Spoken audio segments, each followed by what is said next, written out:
I don't usually talk like that, but I am extremely excited about today's show, about my premiere right now.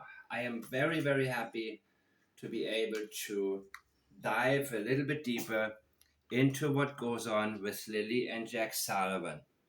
And as for the Sebastian Rogers case, I'll be back on it. I'm also disgusted with it. And I've said before, there are certain things that need to happen. And first of all, Seth Rogers needs to stop being Tony Mattis's boy, because the last thing I heard, he wanted to be on a live, and Tony said no, and Seth said, okay. I really strongly suspect, and I have done so from day one, that Chris and Katie Proudfoot got something on him. And it may have something to do with the age that Katie was when they first got into a relationship. Something is not right here. And law enforcement, of course, is not going after anything. That is the other thing. How many more red flags can I provide in order for them, or not just me, others as well? It is absolutely ridiculous. And I'm also convinced that Sebastian Wainwright Rogers is deceased. And I am not yet convinced that these children, Lily and Jack Sullivan, are deceased. And what's interesting, I just looked at the PLUNDER channel. She uses the name PLUNDER.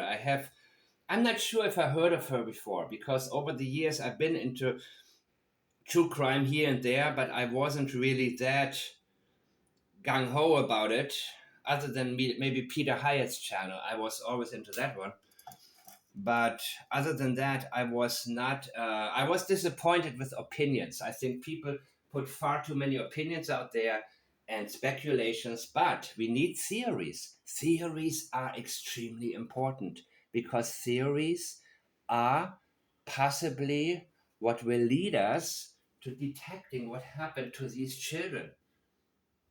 And I will theorize a little bit, but be very careful with theorizing. Never become a theorist, because then you will get sold on a theory that makes sense to you. And many times it's because of your own personal experience in life. Maybe you had a neighbor who did something very similar and you say, oh, that's got to be it. But it doesn't have to be. A theory has to stand the test of time, and can never be supported by confirmation bias. That's the most important thing. And I see most people make this mistake, that when they have a theory, they want to defend it. And why? Because somebody puts another theory out and defends that one. It's a snowball effect. It's stupidity versus stupidity. But we need to be in the middle, in the center, and we need to be focused on the path that's ahead of us. And that path, we can bounce off the wall on the side because we are looking too far into a different direction, and then we go back in the middle, and then we see a sign ahead of us, and that's how it's gotta work. We cannot have opinions, people. Well, we can, but not forever. Being opinion based. And by the way, are any of you in touch with any of the neighbors of the Bauer success? I would be very interested in talking to you guys, and keep it low profile. Okay, I said what I had to say. Back to this case now. Back to this case. Apparently, this lady from Plunder, she paid $200 to get some audio, something very, Did Daniel make this statement? Yes or no? Daniel Martell. A couple of quotes. I don't know if he meant to say, we're never going to give up hope, and that's what he actually said, and it's a misprint. But he's expecting to look for the rest of his life as if he'll never find Lily and Jack. Right. So if they're looking and finding like little stickers, that should... So, Plunder, I don't know where exactly you got this, but I trust that you don't make stuff up. I have already listened to and watched some of your stuff, and I'm very Yeah, I'm good with what you're doing. I really am. It is not, yeah, I'm really good with it. I'm surprised I haven't heard about this channel. Or have I? I don't know. I talked to the last of RCMP in the area that I've seen. Daniel supposedly said they were at Lonesome Lake and they told me they scoured the blah blah blah blah blah blah blah in the lake and there's no evidence at all. Ooh, evidence. I don't know what to think. Really? If they were in this area, they would have found them. My family is still searching and we are never going to give hope. Now, there are two things interesting about that. If he said it, and she is not sure he said it, so I don't know where she got it, but,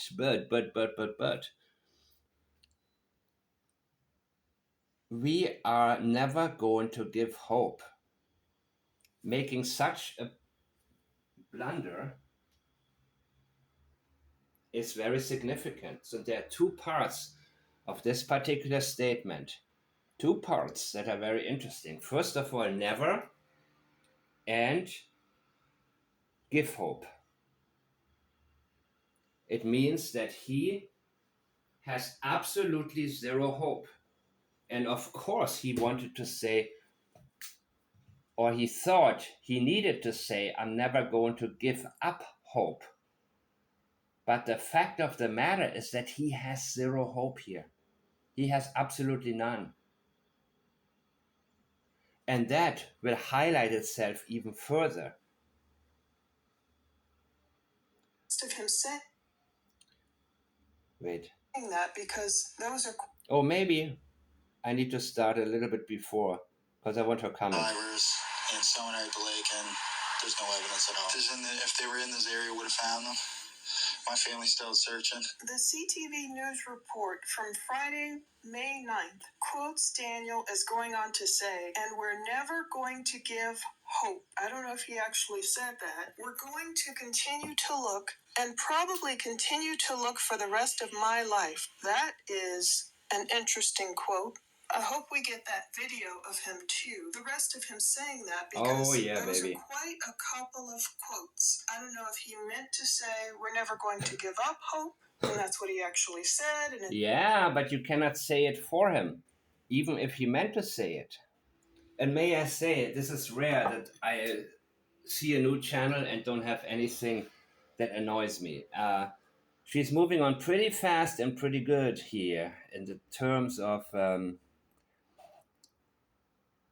also recognizing the significance of this. Listen to this. Okay, yes, maybe he meant to say it. Of course he meant to say that.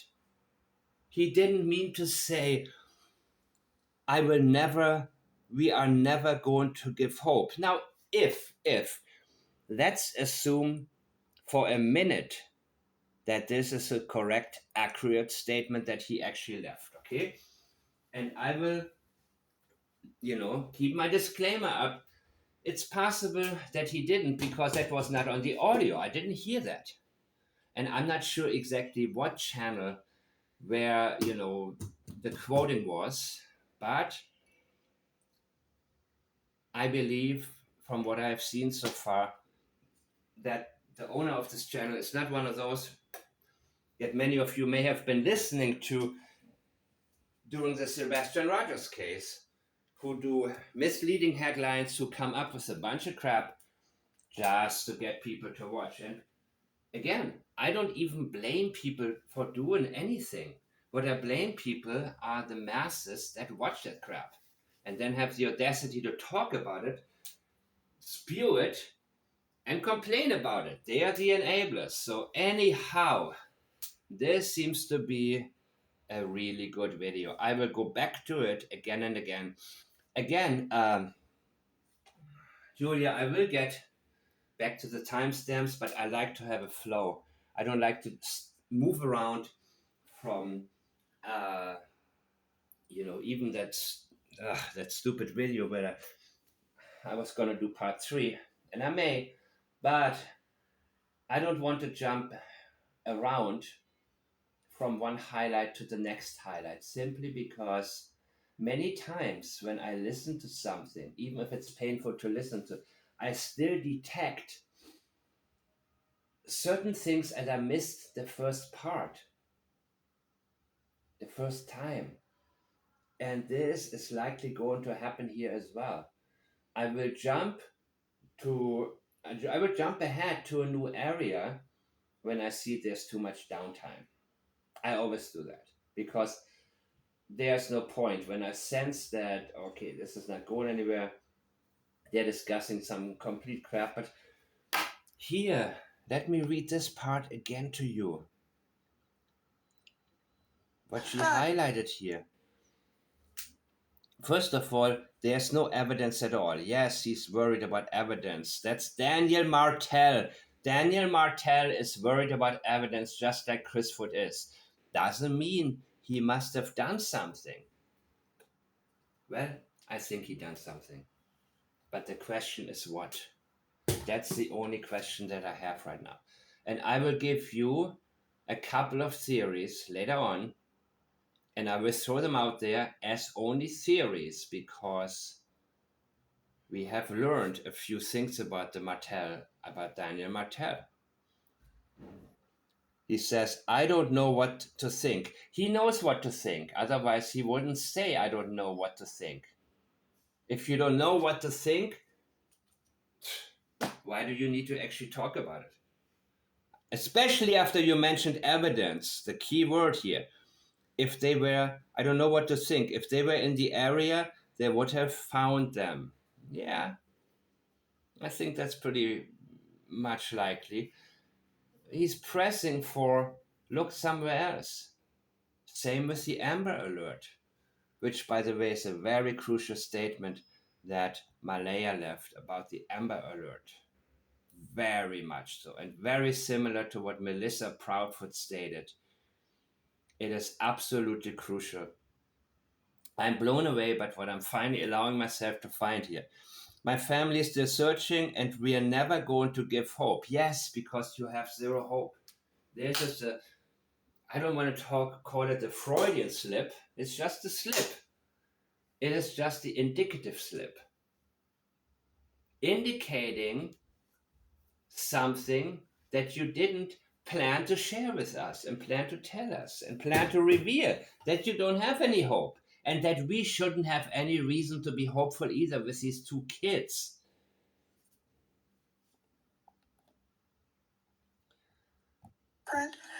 But he's expecting to look for the rest of his life as if he'll never find Lily and Jack. One moment. That's not what he said. That's what O.J. Simpson said. That's what, was it the Ramseys or the McCain? Many of them said, we will look forever because they know there's not going to be any results. What he says, we're going to continue to look, okay, and probably continue to look for the rest of my life. Probably. He said probably. Probably. What does it mean? Probably. He doesn't promise you to look for the rest of his life. He is not as safe in his statements. He considers a possibility something will be found out. And you could also see it as a possibility that these kids are still alive. What do you think? A theory, of course, could be, here we have Daniel. Look, a lot of you talk about financial stress in the recent couple of years. Daniel worked 1 shift at the sawmill. 1 shift per week. And did she work, Malaya? I don't know. I don't think so. Well, fill me in if I miss something, no matter what it may be. They have 3 kids to take care of and allegedly a drug habit. How do they make ends meet? If it's true that they had by the way, she later says here, Plunder says, that the party was on Thursday, but the neighbors said the drug party was, I think it was Wednesday or Thursday. So since the children were not in school on Thursday, it would be much more likely for me to assume it could have been on Wednesday, right? And that Wednesday would have been the time of the disappearance, not Friday. To be exact, either Wednesday night, evening, or the early Monday, early morning hours of Thursday. That would make the most sense to me. Friday is not when these children disappeared. No. And if you saw my recent video, I have highlighted why it wasn't. So he doesn't think there's much of a possibility. He doesn't think, but he is not that certain. He would like to search forever, because that would mean he wouldn't get in trouble for something. When she talks about the Amber Alert, this Malaya, not just that they could possibly be abducted, which it is a possibility.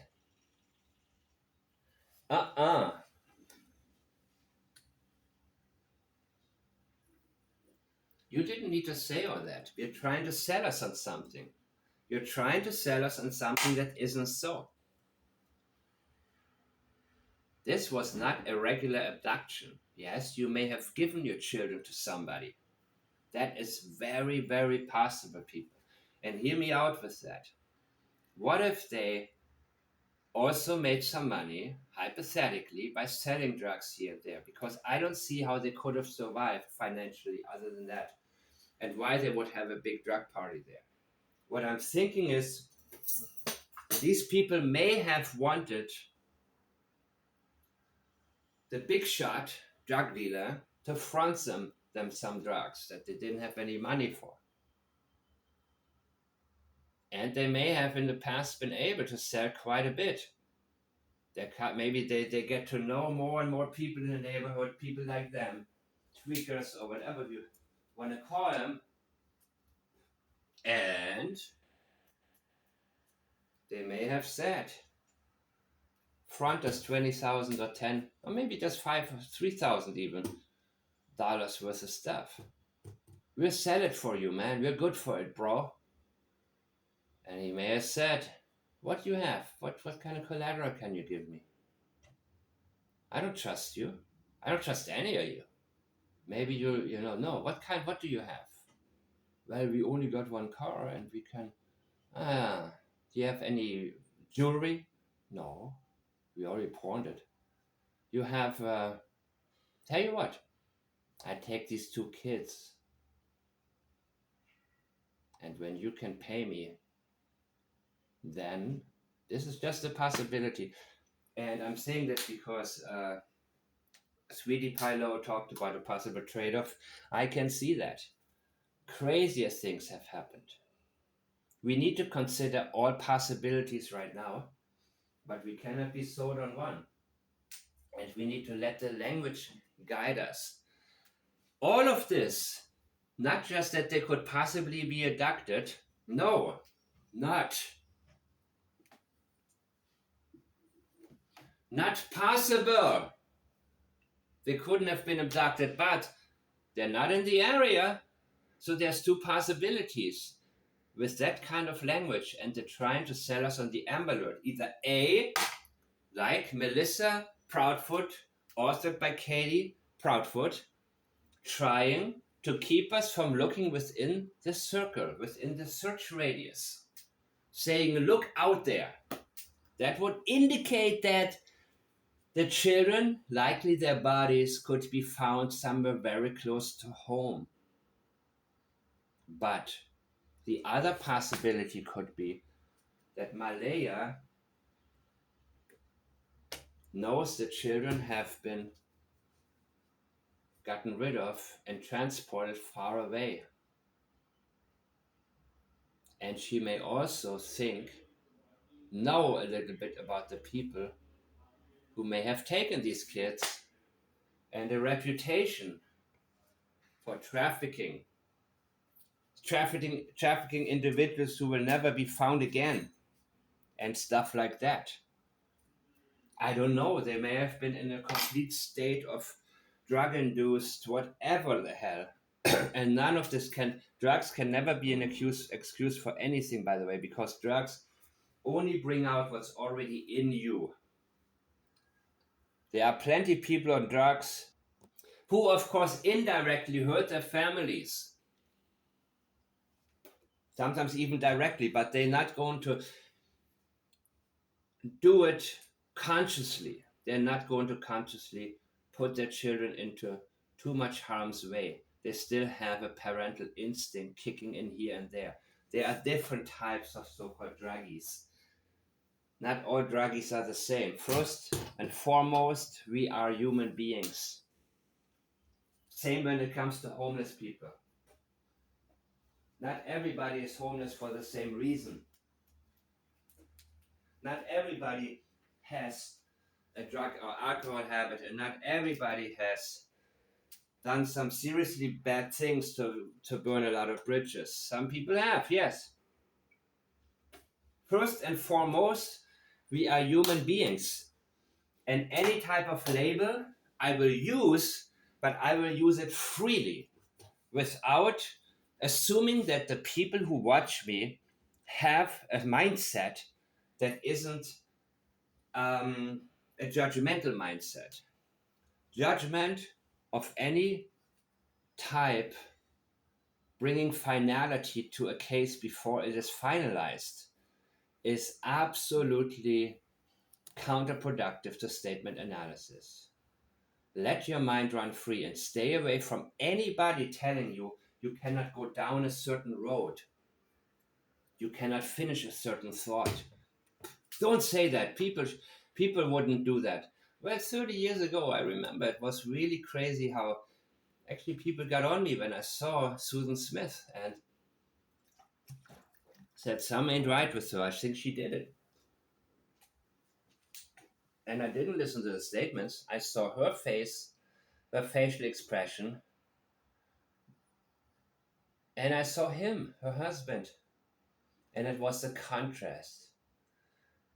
Any kind of contrast can be extremely helpful in terms of indicating to us something isn't right, and we cannot let go of that.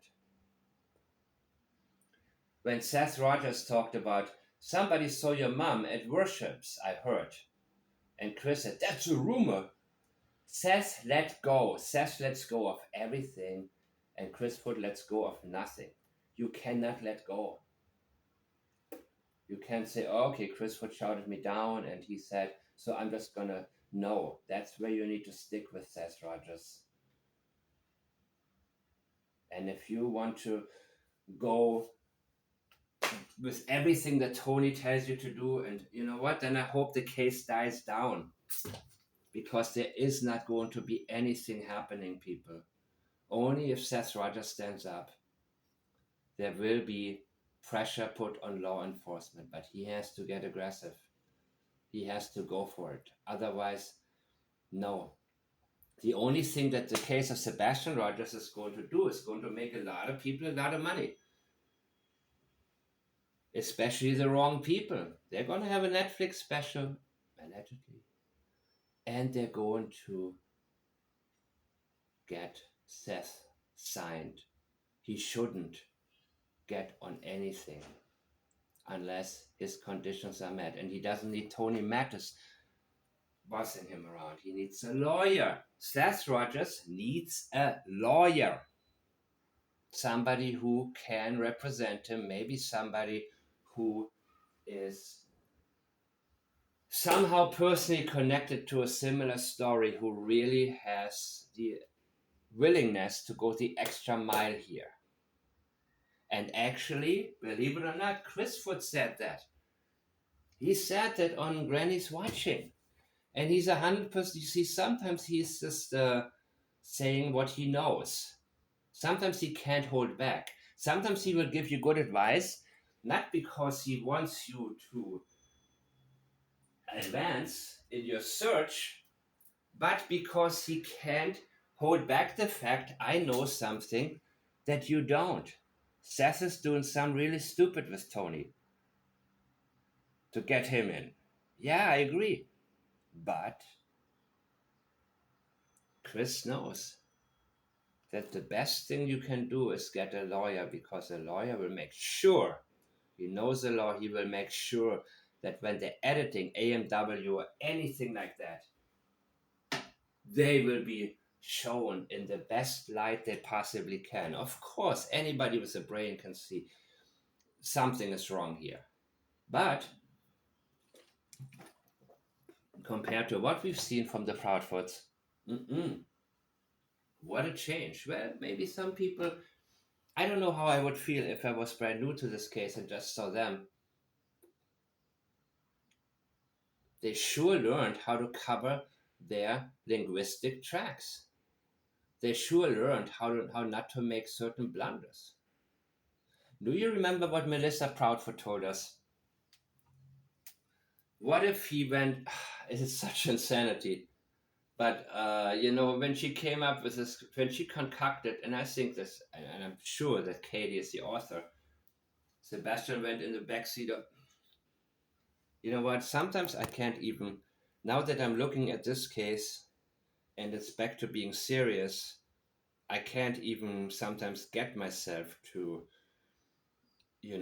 go down that Proudfoot road again, because it's just so absolutely insane. But again, I blame certain people. I blame the enablers. I think the enablers are to blame. And so I would rather see the, the screenshot of Melissa Foot, M Foot, where you at? You guys remember? You guys remember, of course, her story, the fabrication of reality, as invented by Katie Foot, K Foot. So at the end, she says, it's possible, after she gave us this crazy story that Sebastian went into the back of a car and wound up somewhere outside of the 10-mile radius. How convenient. It's possible. No, it's not. Tell me that you think that this actually happened. Tell me you have reason. Tell me why.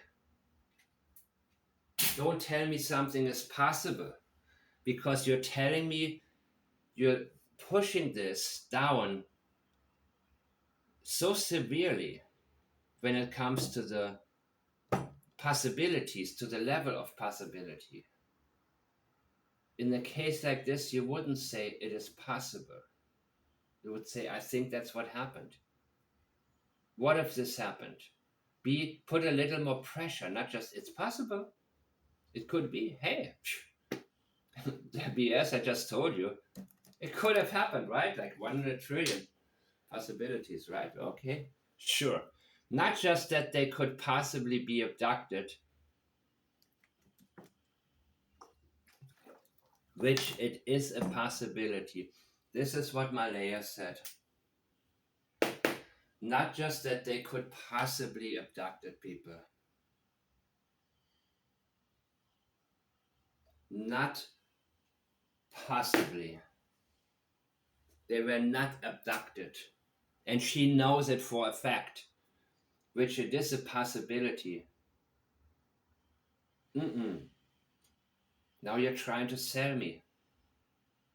There is no emotional connection to what Malaya has been saying. There's none. Zero. Zip, zilch.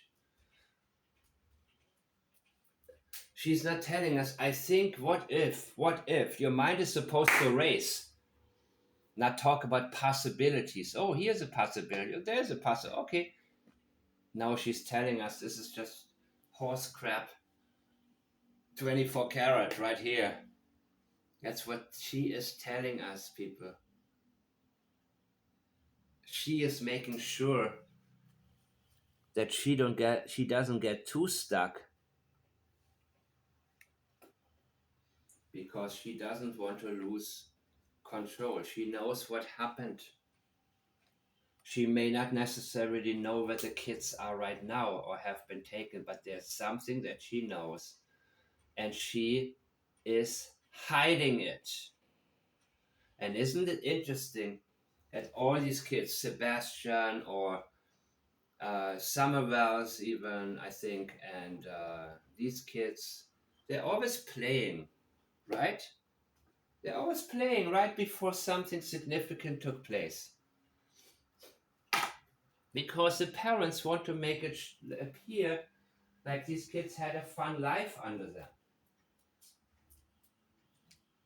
Look at how the Wells family lived. Now, I am going to assume that these two kids lived a little bit better. But how much better, I'm not that sure. They also, with Sebastian, he was playing in his room. He had the most horrible life in this house. Yes, the house was clean. Yes, there was new sheets. Yes, the house was not substandard like the Wells or the beds where there were no fleas, there were no bed bugs, there was no who knows what on them. But it was still psychological hell for Sebastian Wainwright Rogers to live in this house. And K-Foot knows it. And that's why they love to talk about the children were playing. Malaya talked about it. They were playing outside in the yard. They had a great old time, but she couldn't say that they were happy children. Instead of saying happy-go-lucky, she said go-lucky. They went for their luck. They had maybe positive energy. But she knows there is no way on earth they could have been happy having lived with them. And then she says to us in that statement, in a mother's mind, she wants to look like a mother. Probably showing us that she has not really been a mother to these kids. She has not been mother-like. Her desire is to be seen in as a mother. I'm just a regular mother. You are always thinking, what? And a couple of you guys have very well spotted this part.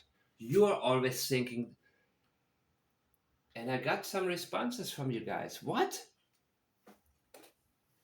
If I was in the situation, I would only think the best. I would think hope. Just like Seth Rogers is doing. Seth is full. Well, it's probably dwindling, but hope has been what he gone by. Hope is what keeps him alive. When you stop searching, you stop hoping. He said, I don't like it when people say they think Sebastian is dead. Why do I say it anyways? I'm not here to give hope. That's not my business. I'm here to lead towards what happened. Even if the law enforcement agencies responsible are worthless and even purposefully do not want to solve this case.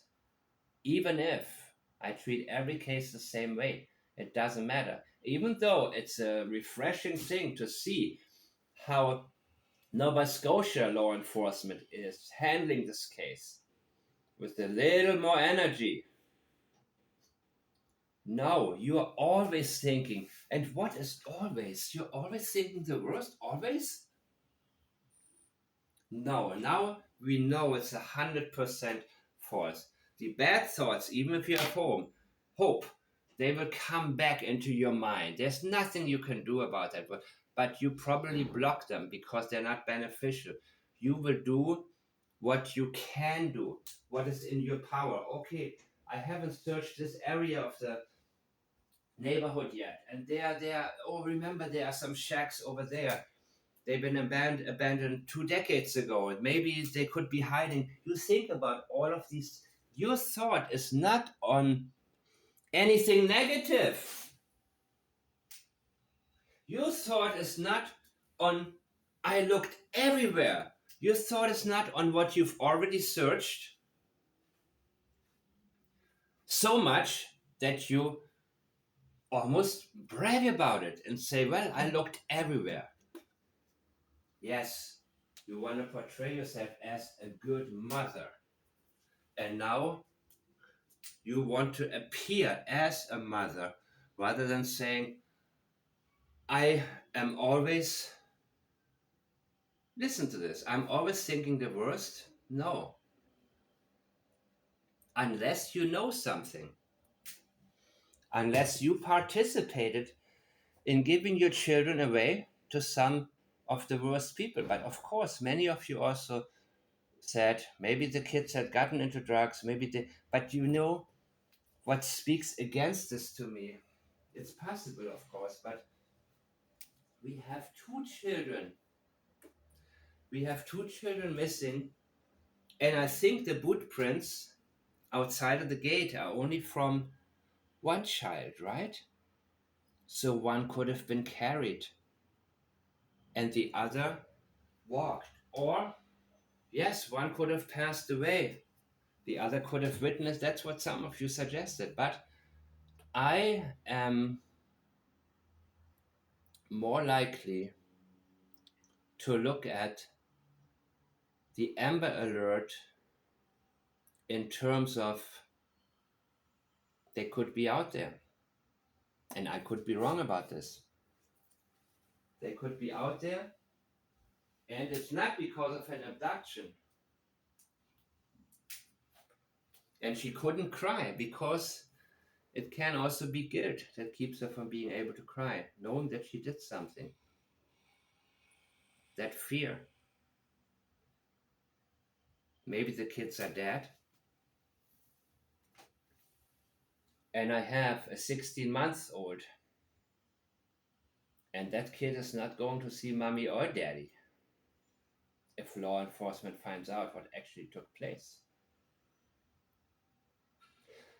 As with everything else, where to look, what else can I do? That is supposed to be racing through your mind 24/7, every single second. And it's supposed to come automatically to you when your child is missing. Oh, I hadn't looked. Wait. You think about any place that you haven't thoroughly searched yet. The last thing that you're going to say is, I looked.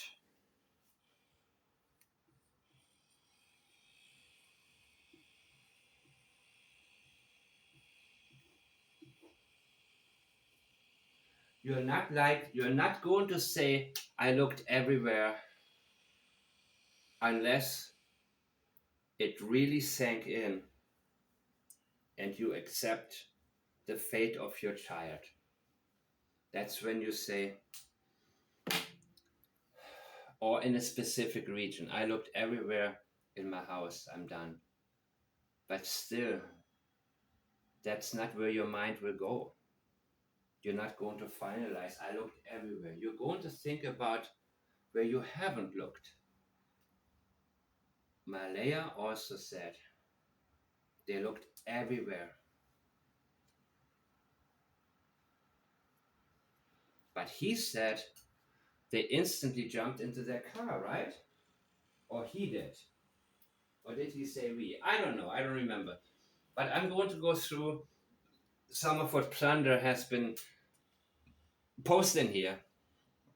And the same, by the way, with the psychological help that Sebastian was supposed to receive and started receiving a year ago because of his trauma. And again, I don't think anything about him was autism. Not much was autism driven. It was trauma driven.